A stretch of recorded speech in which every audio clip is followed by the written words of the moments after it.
সাহায্য পাবো। ঠিক আছে, খুব ভালো।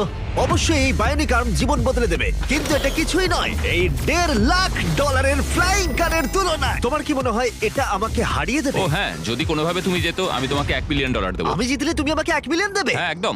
ও তাহলে রেস শুরু করে দাও। আমরা এবার রেস করে দেখব কোনটা বেশি দ্রুত, একটা ফ্লাইং কার নাকি একটা নরমাল কার। চলো তাহলে রেস শুরু করা যাক। ঠিক আছে। ও আমাদের পাশেই ও উড়ে আছে। যাচ্ছে। কি ও কি সমুদ্র পেরিয়ে যাবে এবার? হ্যাঁ, ও রাস্তার কোনো দরকার নেই। এটা চিটিং। যেহেতু এটা একটা ট্রু টেস্ট, সমস্ত ট্রাফিক আমাদের মানতে হবে। দেখো, স্টপ সাইনে আমাদের থামতে হবে। এবার আমরা যাব, কিন্তু এর পরিবর্তে ফ্লাইং কার সোজা বেরিয়ে যাবে। এটার কারণেই এর সম্পর্কে মানুষ ভবিষ্যতে ভাবছে ফ্লাইং কার সব সময় এগিয়ে থাকবে। দাঁড়াও, আমি ওকে দেখতে ও, পাচ্ছি। ওকে দেখো। দেখো, অর্ধেকটা চলে গেল। কি আমরা করে? সবাই শুরু করেছি মাত্র আমাদের এখন। তাড়াতাড়ি যেতে হবে। ভাবতে পারছো প্রতিদিন তোমরা কতটা সময় বাঁচাতে পারবে যদি তোমরা এইভাবে কাজ করতে পারো? কারণ তুমি গাড়ি চালানোর বদলে সোজা গাড়ি নিয়ে উড়ে আমি যাবে। 1 বছরে 1000 ঘন্টা বাঁচাবো। হয়তো 1 বছরও নয়। আমি হিসেব করে বলিনি। এই $1.5 ফ্লাইং কারের কোনো তুলনাই চলে না এই $1 বিলিয়ন রকেট শিপের সাথে, যেটা আমরা পরে দেখব। এটা তো সবে শুরু। এটা কি তাড়াতাড়ি এখানে চলে এলো! এদিকে এসো। ও ও গড, আমি ভুলে গেছিলাম আমরা পিছিয়ে আছি। জিমি এখন অনেকটাই পিছিয়ে রয়েছে। জিমি, আমার মনে হয় তোমার $1 মিলিয়ন গেল। হ্যাঁ, সৌভাগ্যবশত আমি বলিনি ও জিতলে আমি $1 মিলিয়ন দেব। বদলে ও বলেছে আমাকে $1 মিলিয়ন দেবে।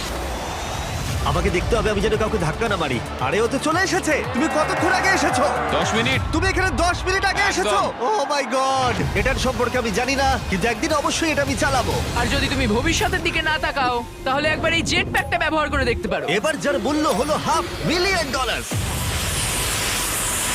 এই জেট প্যাকটা ঘন্টায় 80 মাইল গতিতে উঠতে পারে এবং 3 মাইলের রেঞ্জের সাথে সব থেকে দ্রুত কাজে পৌঁছতে হলে এটাই দরকার। কাজ করে ভালো লাগছে।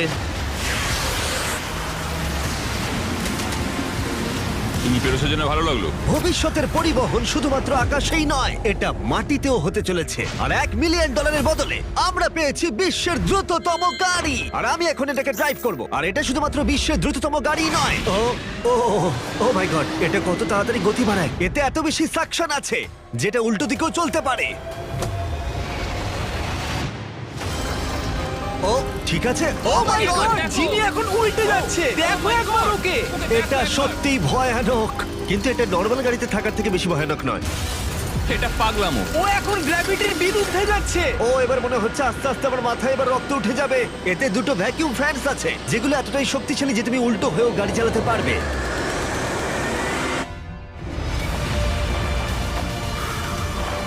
এটা খুব বেশি দূরে নয়, আর এর 10 গুণ মূল্য দিলে মার্সিডিজ তোমাকে উপহার দেবে একটা কনসেপ্ট কার যার মূল্য হলো $10 মিলিয়ন।